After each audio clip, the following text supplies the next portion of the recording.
I like to finish with a quote by our Chief Minister Muthuvel Karunanidhi Stalin. The Dravidian model does not destroy, it creates. The Dravidian model does not break, it repairs. The Dravidian model does not divide, it unites. I think you are aware. Then what he said? What he said? We have seen our governor walk in and walk out of our assembly, insulting the government, insulting the state anthem, insulting the national anthem. DMKയുടെ ലോക്സഭാംഗം Kanimozhi ഇന്ന് പാർലമെന്റിൽ നടത്തിയ പ്രസംഗത്തിന്റെയും അതിനിടെ ഉണ്ടായ ചെറിയ സംഘർഷത്തിന്റെയും ദൃശ്യങ്ങളാണ് നിങ്ങളിപ്പോൾ കണ്ടത്. ഇന്ന് കേന്ദ്ര സർക്കാരിന്റെ പരാജയങ്ങളും പ്രസിഡന്റിന്റെ പ്രസംഗത്തിലെ വിട്ടുപോയ കാര്യങ്ങളും എടുത്തു പറഞ്ഞുകൊണ്ടുള്ള ഒരു പ്രസംഗമാണ് കനിമൊഴി പാർലമെന്റിൽ നടത്തിയത്. അതിനിടെ കനിമൊഴിയുടെ പ്രസംഗത്തിൽ തമിഴ്നാട് ഗവർണർ RN രവിയെ കുറിച്ചുള്ള ചില പരാമർശങ്ങൾ ഉണ്ടായപ്പോൾ ചെയറിലുണ്ടായിരുന്ന മുതിർന്ന BJP അംഗം കൂടിയായ ജഗദാംബിക പാൽ ഇടപെടാൻ ശ്രമിച്ചത് കനിമൊഴിയെ തിരുത്താൻ ശ്രമിച്ചതും ചെറിയ തോതിൽ പ്രതിപക്ഷവും ചെയറും തമ്മിലുള്ള തർക്കത്തിന് കാരണമായി. അതോടൊപ്പം എടുത്തു പറയേണ്ട ഒരു കാര്യം, ഇതിനിടെ BJP അംഗം നിഷികാന്ത് ദൂബെ ചില കാര്യങ്ങൾ പറയാൻ എഴുന്നേറ്റത് ഭരണപക്ഷവും പ്രതിപക്ഷവും തമ്മിലുള്ള തർക്കത്തിനും കാരണമായി. നമുക്ക് കനിമൊഴിയുടെ എല്ലാ ഇന്ത്യക്കാരും കേട്ടിരിക്കേണ്ട പ്രസംഗത്തിന്റെ പൂർണ്ണ രൂപം ഒന്ന് കണ്ടു നോക്കാം. Shrimati കാനിമോജി. Thank you, sir. I rise to speak on the motion of thanks to the President's address on behalf of my party, the DMK.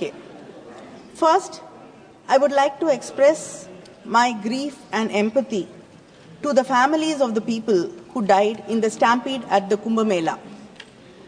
These people trusted the union government and the state government and gathered there, hoping that you will protect them. But unfortunately, no one protected them. When religion and politics merge, it is the innocent people who suffer, and this is an example of that. And sadly, I don't know whether we're waiting for the elections. We don't even know the numbers of the people who've died in the stampede. Isn't this not inhuman?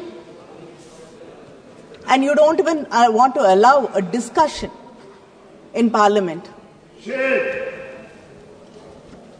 Sir, the President of India ended her speech saying our Bharat is a country of 140 crore people and we have diverse states, diverse regions and diverse languages.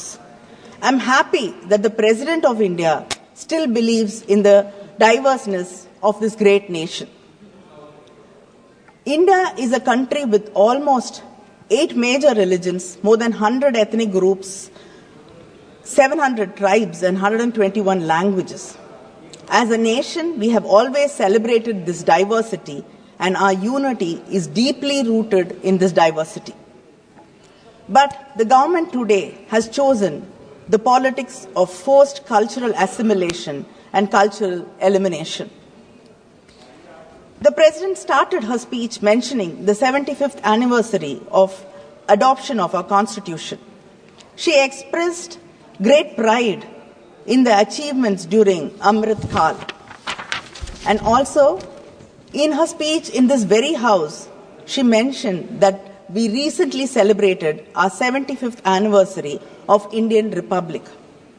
But none of us in this house can forget that just 2 years ago, in this very same house, in the first session, a Muslim member of Parliament faced derogatory communal remarks by a colleague from the ruling party on the very first session. It was a dark day, a day of dark, abysmal despair to our nation. They have divided society into us and them. And I must remind this august house that it will take ages to repair this divide. Just look around.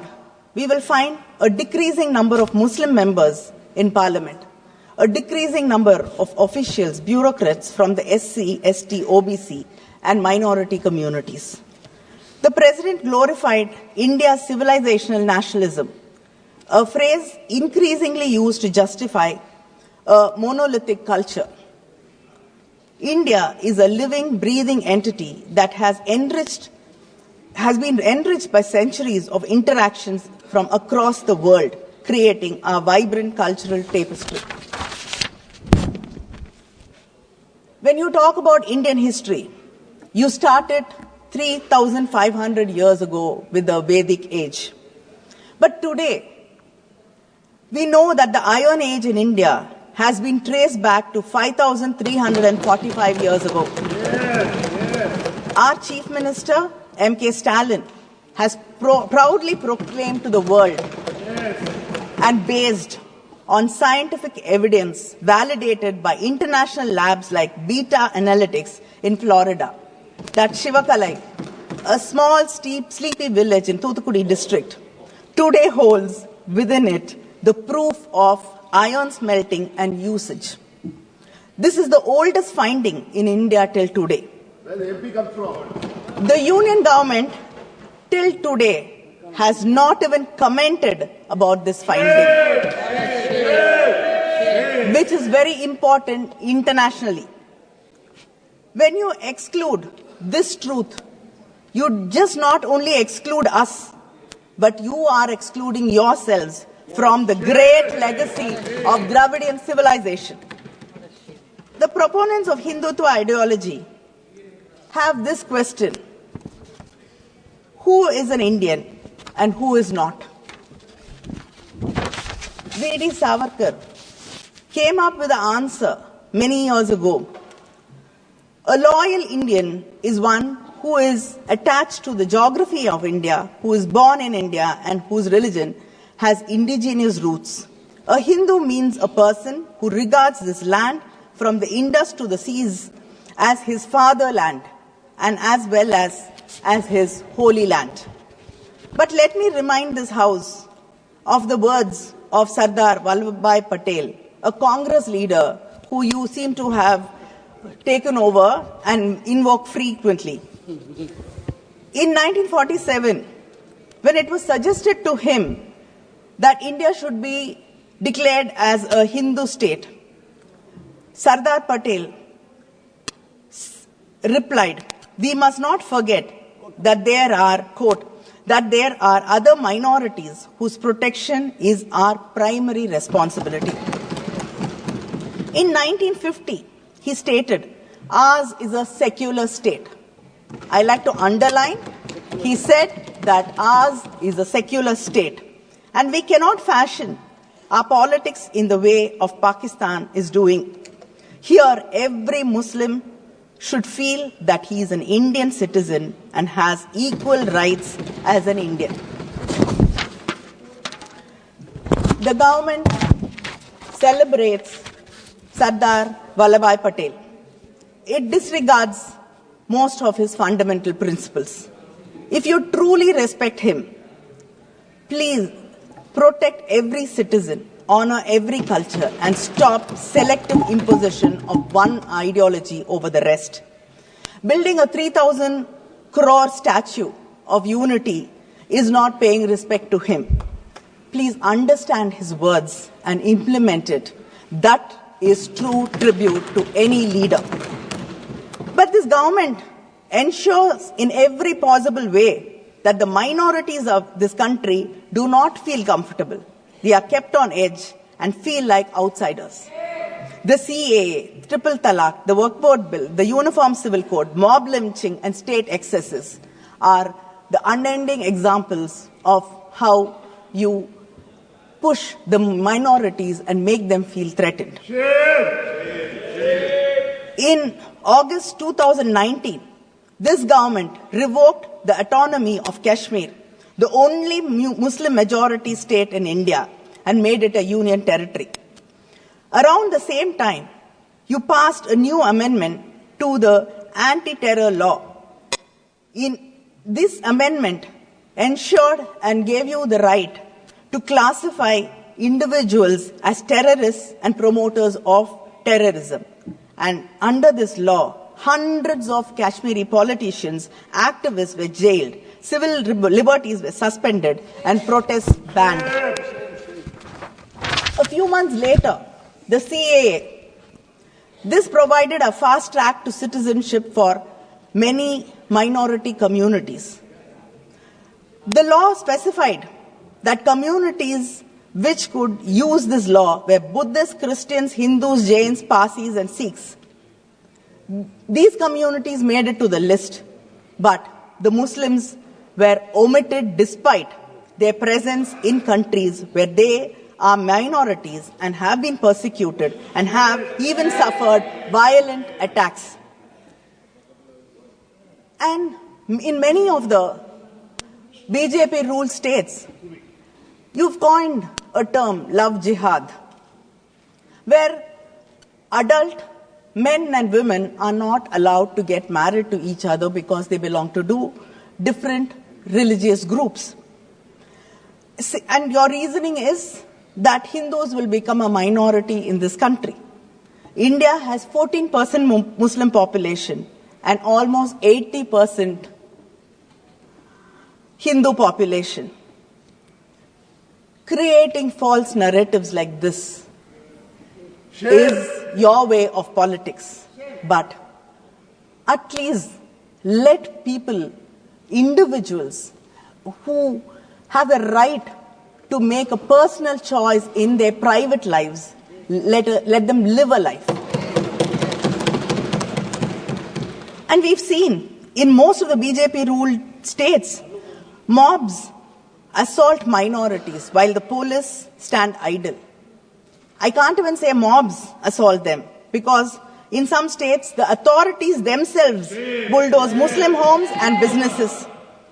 And lynchings cannot become widespread without atmosphere of impunity which you are ready to give. Attack on civil society groups are surging. Any voice of dissent is called anti-national.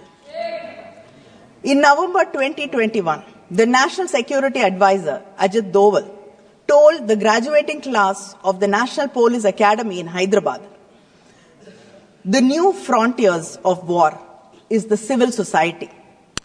The National Security Advisor tells the National Police Academy in Hyderabad that the new frontiers of war is the civil society. Since 2015, close to 17,000 civil society organizations have been denied registration or renewal. Next, the Christian NGOs are disproportionately losing their FCRA licenses. Out of the 2,257 NGOs who've lost their FCRA licenses, 1,626 are affiliated with Christian social programs.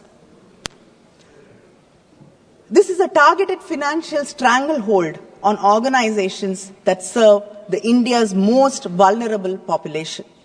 The Christian community, which constitutes around 11.54% of the total religious population, operates 72% of all religious minority schools in India and over 5,000 hospitals in rural places.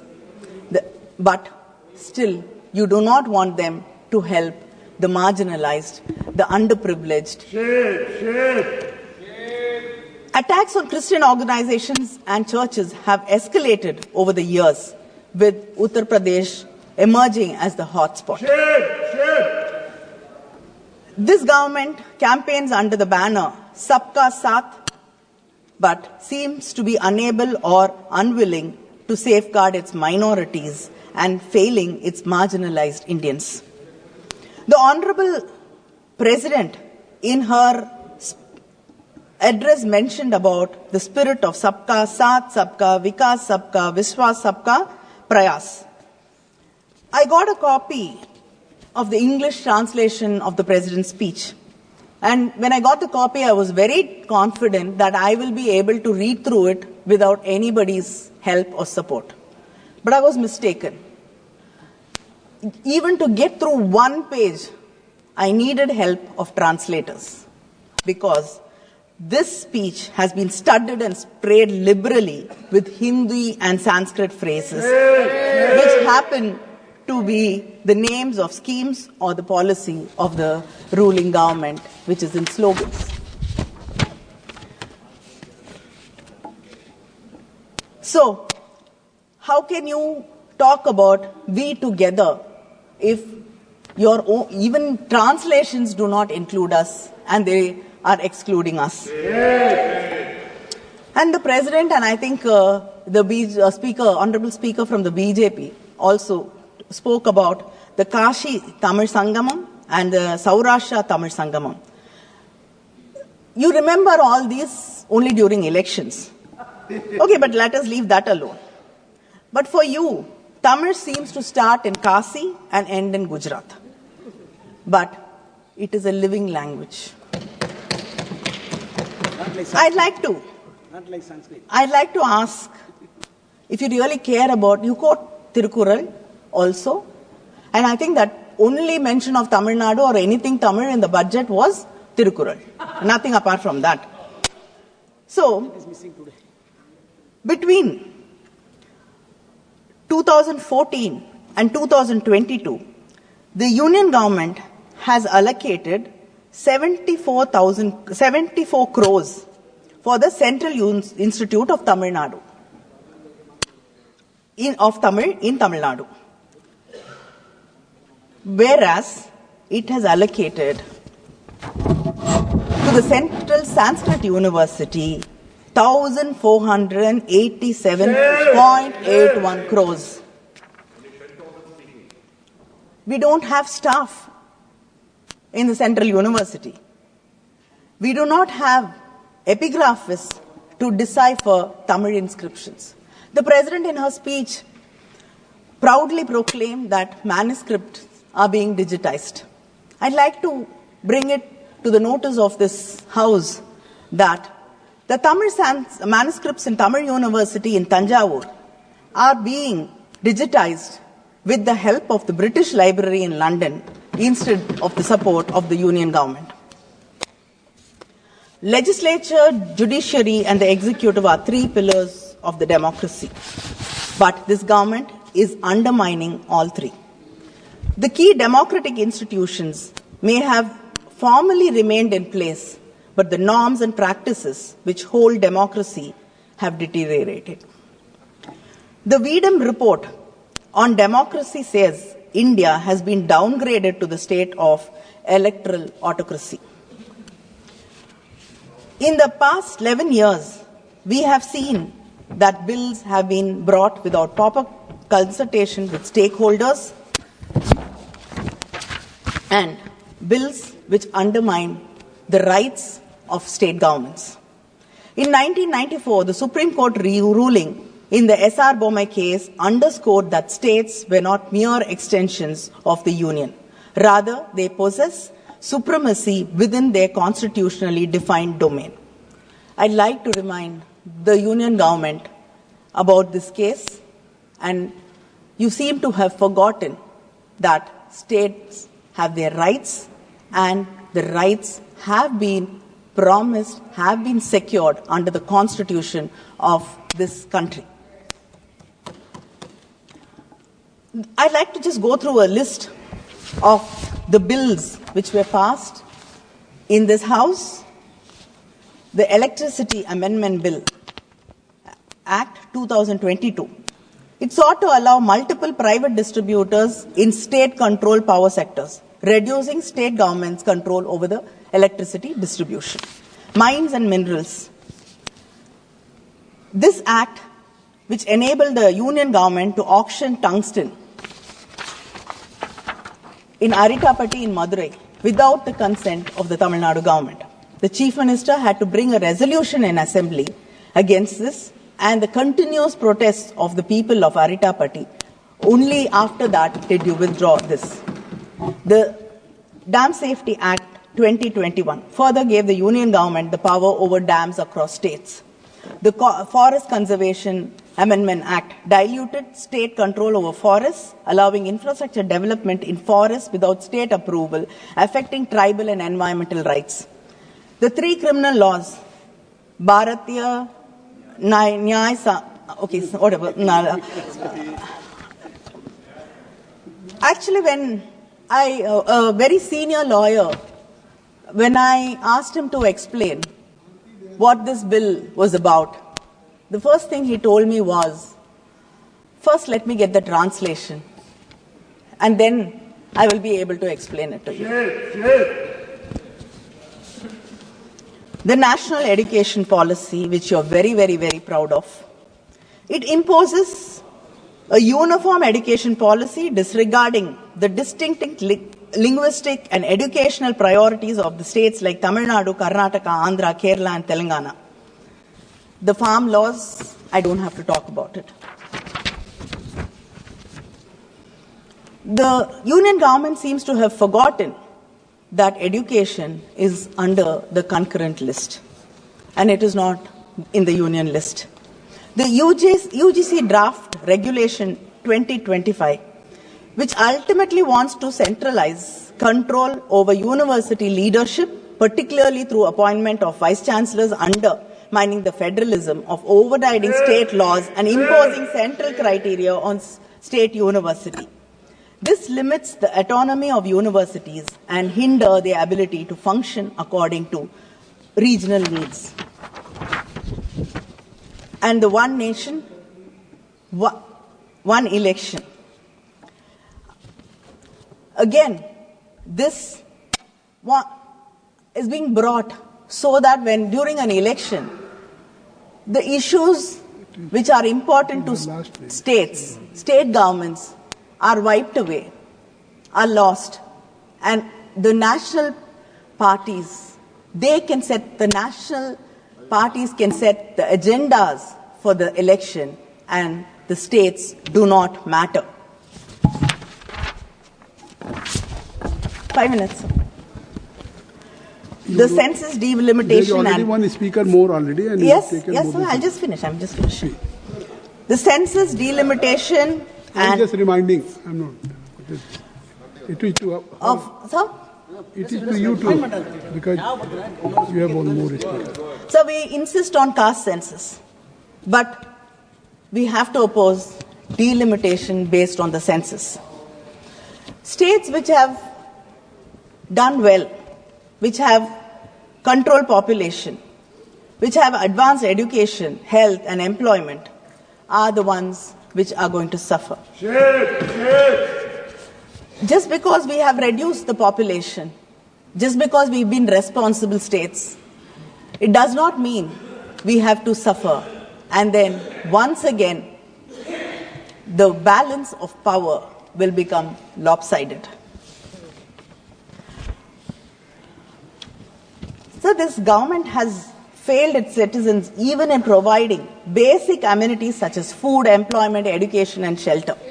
You keep talking about Amrit Kal. I don't think we've even arrived at Achhe Din, which you started with. So where is the possibility of talking about the Kal? Kal means Kalam, I think. And you're talking about protecting farmers.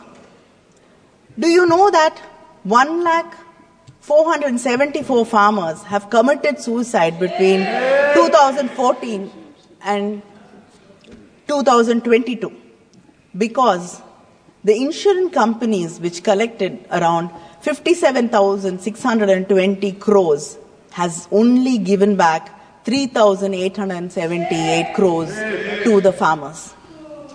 You have not protected the farmers. And the Narega workers. This government has taken away work from rural India. And this bill was brought to ensure 100 days of employment for people who had no other means of income. But you've cut down 84.7 lakh workers from the list. And this is from your own registry. And the government, in its budget, has reduced food subsidy by 8,000 crores. Is this Amrit Kal? I think the LOP has spoken about youth and employment. But when you were in your campaign mode, you were talking about 2 crore jobs. But in the speech of the president, it has come to 10 lakh per year. Kindly conclude. You have already 2 minutes. taken more than I'm just wrapping up, 25 minutes, and your time, party time is only 29, Just closing, and one 2 speaker has. Concluding. So I think so. Time is already she has taken more than 25. Sir, I'd like just like, you're talking about education. Sir, in a unstart question, the government has replied that 13,500 students from SC, ST, OBC communities have dropped out of central universities because of discriminations faced by them. It is just not the students, sir. A professor, Gopal Das in Bangalore, had to write to the president of this country for justice. And in the investigation, it's been confirmed that there was workplace discrimination involving the dean and the director. The stories of Rohit Venemulas still continue. Kindly conclude. His words, "My birth is my fatal accident," still hurts our minds. Kanimozhi ji, kindly. Just finishing, sir. Kindly conclude. You have already taken more than 25. So Your time Sir, is only 29. you're holding a strangled hold over the media. I think many people have spoken about how the media is being owned by some corporates who will never go against you. And the journalists are threatened. There have been so many arrests without any rhyme or reason. And there's no protection for journalism and the media houses in this country. And to threaten the opposition, you have been using income tax, CBI, in ED. But now you found another new way, the governors. In non-BJP states, you use your governors to create confusion. Yes, all of us. Sir, I'd just like to... Sir, She's concluding, sir. Sir, when he gets every day, he gets getting a 0 hour. But Kanimozhi ji, we've all watched, sir, we've all watched, sir. You can't discuss about the conduct of the governor, and whatever you are saying, are you? No. Why not, sir? It will not be part of the record. This is a parliament. Mr. Raja, please, I think so you are aware. Then what he says? What he says? We have seen our governor walk in and walk out of our assembly, insulting the government, insulting the state anthem, insulting the national anthem. Sir, you've been...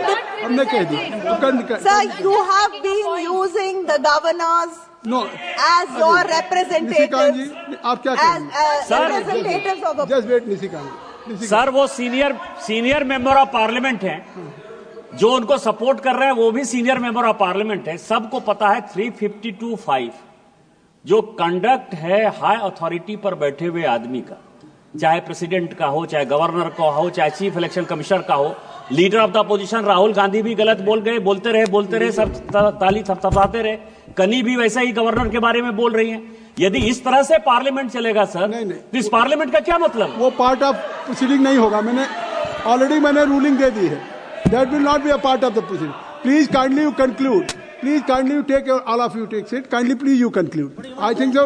Then that you have only 29. Your party has only 29 minutes. Already you have taken 27 minutes. So how or other speaker, Sir, how he can? That is between my party colleague. That is between me and my colleague. That is the time constraint. Can you enlighten? No, Mr. Don't pass any remark on the chair, please. Kindly conclude it.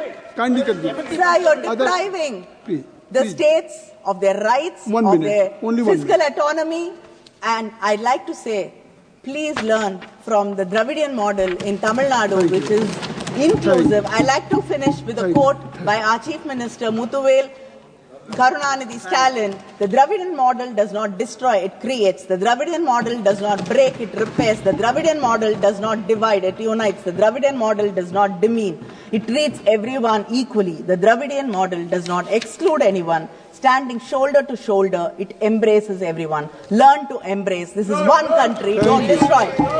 Shri Bharat ji.